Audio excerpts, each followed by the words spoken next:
Hi hello friends, എല്ലാ കൂട്ടുകാർക്കും സാന്ത്വന സീരിയലിൽ ഇനി വരാൻ പോകുന്ന ഒരു അടിപൊളി എപ്പിസോഡിൻ്റെ റിവ്യൂയിലേക്ക് തന്നെ സ്വാഗതം കേട്ടോ. ചാനൽ ആദ്യമായിട്ടാണ് കാണുന്നുണ്ടെങ്കിൽ ഒന്ന് സബ്സ്ക്രൈബ് ചെയ്ത് ലൈക്ക് ചെയ്ത് സപ്പോർട്ട് ചെയ്യണേ. അങ്ങനെ ആര്യനെയും അതുപോലെ തന്നെ നമ്മുടെ ദൈവമംഗലത്തിലെ എല്ലാവരെയും ഞെട്ടിച്ചുകൊണ്ടിട്ടാണ് മിത്ര ആ ഒരു സത്യം പറയണത്.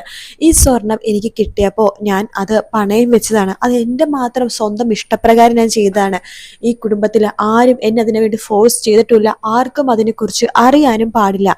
അപ്പൊ ഇതൊക്കെ കേൾക്കുമ്പോഴേക്കും ആര്യന്റെ കണ്ണങ്ങോട്ട് നിറയുവാട്ടോ. ബാലനാണെങ്കിൽ ആര്യനോട് ചോദിക്കണ്ടേ, എടാ നിനക്കിത് നേരത്തെ അറിയായിരുന്നില്ലേ, നിനക്കെങ്കിലും ഒന്ന് പറഞ്ഞുകൂടായിരുന്നു സ്വർണം കിട്ടിയ കാര്യം എന്ന് ചോദിക്കാണ്. ആര്യനോട് ബാലൻ ചോദിക്കണ്ടേ, എന്താ നീ അറിഞ്ഞിട്ടല്ലേ മിത്ര സ്വർണം പണയം വെച്ചത് എന്ന് ചോദിക്കാണ്. ആര്യൻ മിണ്ടാതിരിക്കുകയാണ്. അപ്പൊ ആ ഒരു ഭാഗത്തോടെ ഇന്നത്തെ എപ്പിസോഡ് തീർന്നിട്ടുണ്ടായിരുന്നത്. അങ്ങനെ ബാലൻ ചോദിക്കുന്നുണ്ടല്ലോ ആര്യനോട്, എടാ പറയടാ നീയും കൂടി അറിഞ്ഞിട്ടല്ലേ മിത്ര സ്വർണം കൊണ്ട് പണയം വെച്ചത് എന്ന് ബാലൻ ചോദിക്കുമ്പോ ആര്യൻ പറഞ്ഞത് അതെ എന്നുള്ള ഉത്തരാണ്. അത് കേൾക്കുമ്പോൾ ശരിക്കും മിത്ര ഷോക്കായി പോകും കേട്ടോ. കാരണം ആര്യൻ അപ്പോഴും മിത്രനെ ഒറ്റപ്പെടുത്തിയില്ല. കാരണം അല്ല ആരും ആര്യൻ ഇപ്പൊ ഇങ്ങനെ പറയാണ്, ഇല്ല മിത്രയുടെ ഒറ്റക്കെടുത്ത തീരുമാനമാണ്, മിത്ര സ്വയം എടുത്ത തീരുമാനമാണ് സ്വർണം പണയം വെക്കുക എന്നുള്ളത്. അത് മിത്ര സ്വയം എടുത്ത തീരുമാനമാണെന്നുണ്ടെങ്കിൽ എല്ലാവരും കൂടി മിത്രനെ ഒറ്റപ്പെടുത്തിയാൽ എന്നുള്ളത് കൊണ്ട് നമ്മുടെ ആര്യനും കൂടി ആ കുറ്റം ഏറ്റെടുക്കുകയാണ് ചെയ്യുന്നത് കേട്ടോ. അതെ ഞാനും കൂടി അറിഞ്ഞിട്ടാണ്, എനിക്കൊരു ബിസിനസ് തുടങ്ങാൻ വേണ്ടിയിട്ടാണ് അവൾ ആ സ്വർണം കൊണ്ട് പണയം വെച്ചത് എന്ന് പറയാണ്.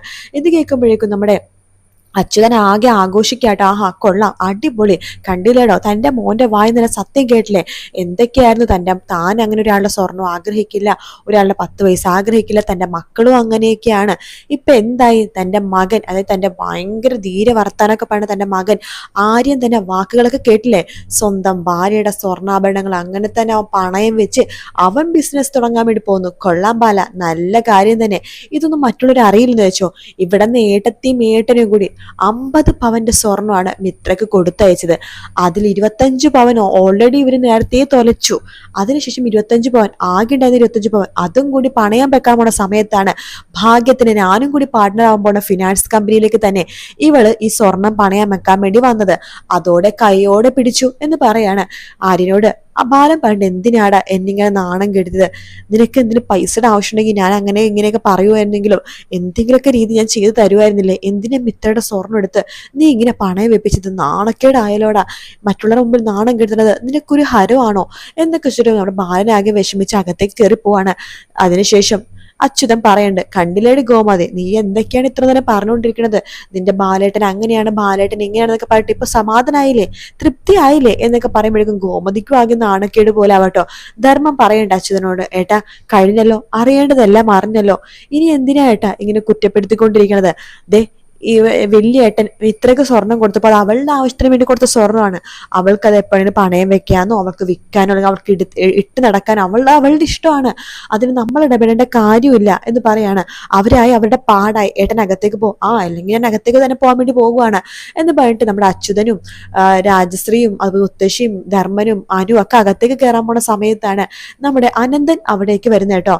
ധർമ്മനോട് ചോദിക്കണ്ടേ, എന്താ ഒരു പ്രശ്നം പോലെ, എന്താ ഇവിടെ സംഭവിച്ചതെന്ന് ചോദിക്കുമ്പോൾ ഏട്ടാ അതൊക്കെ ഞാൻ പറയാം, ഏട്ടൻ അകത്തേക്ക് വാ എന്ന് പറഞ്ഞിട്ട് നമ്മുടെ അനന്തനെയും നമ്മുടെ അച്യുതനെയും അതുപോലെ തന്നെ എല്ലാവരും കൂട്ടിക്കൊണ്ട് ധർമ്മൻ അകത്തേക്ക് പോവാം. അപ്പൊ അനന്തൻ ചോദിക്കണ്ടേ, നന്ദിനി എന്താ കാര്യം, എന്താ ഇവിടെ സംഭവിച്ചത്, നിങ്ങളൊന്ന് തെളിച്ചു പറ എന്ന് പറയുമ്പോഴേക്കും അത് പിന്നെന്ന് പറയുമ്പോൾ ധർമ്മം പറയണ്ട, ഞാൻ പറയാം, അത് വേറൊന്നുമല്ല ഏട്ടാ, നമ്മുടെ മിത്രമോൾക്ക് സ്വർണം കൊടുത്തായിരുന്നല്ലോ കല്യാണത്തിന്, അവളുടെ കല്യാണം നടത്താൻ പോയ സമയത്ത് ഒരു 50 പവൻ അതാരൊക്കെയോ മോഷ്ടിച്ചു കൊണ്ടുപോയി എന്നുള്ള കഥയാണല്ലോ നമ്മൾ അറിഞ്ഞത്.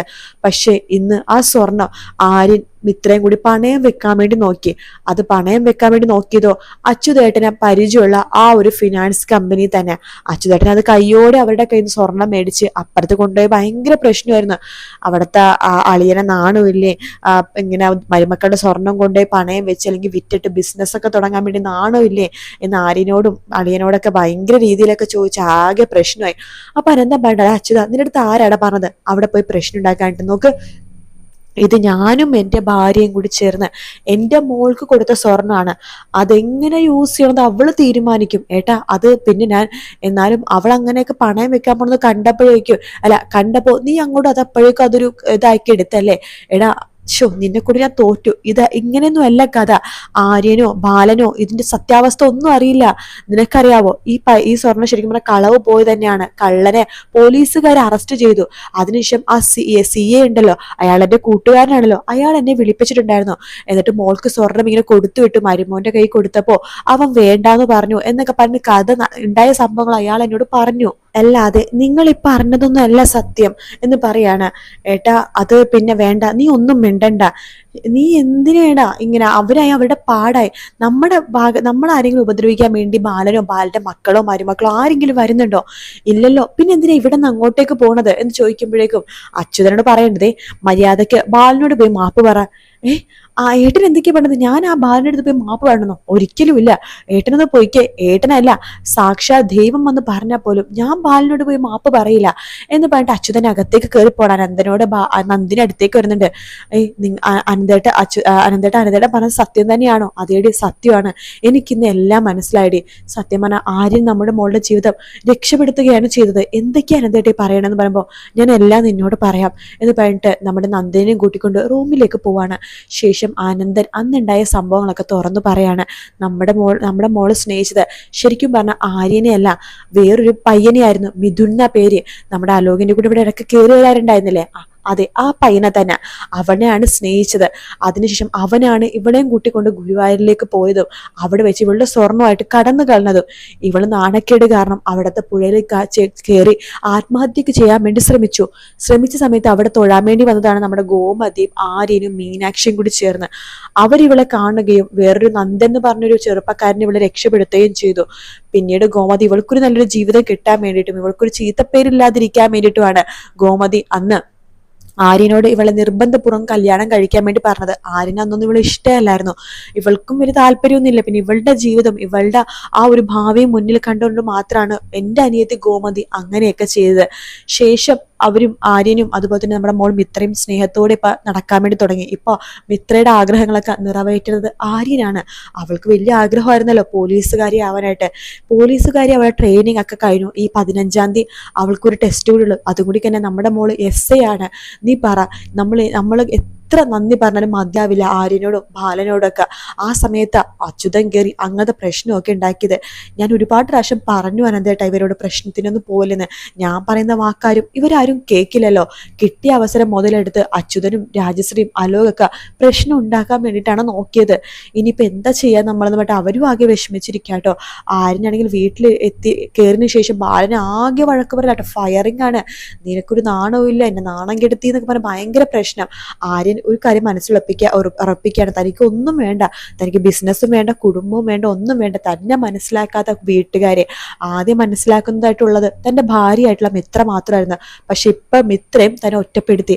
ഇനി എന്തിനാ താൻ ഈ വീട്ടിൽ നിൽക്കണത്? വേണ്ട, മടുത്തു എന്ന് പറഞ്ഞിട്ട് നമ്മുടെ ആര്യൻ ആ വീട്ടിൽ നിന്ന് ഇറങ്ങിപ്പോകാൻ പോകുന്ന ഭാഗം, അതായത് നമ്മുടെ ദേവമംഗലത്തിൽ നിന്ന് ആര്യൻ ഇറങ്ങിപ്പോകുന്ന ഭാഗമാണ് നമ്മളുടെ അടുത്ത എപ്പിസോഡിൽ കാണാൻ വേണ്ടി പോകുന്നത് കേട്ടോ. വീഡിയോ ഇഷ്ടപ്പെടുകയാണെങ്കിൽ ലൈക്ക് ചെയ്യാനും സബ്സ്ക്രൈബ് ചെയ്യാനും കമന്റ് ചെയ്യാനും മറക്കല്ലേ. മറ്റൊരു വീഡിയോ ആയിട്ട് കാണാം. Take care. Bye bye.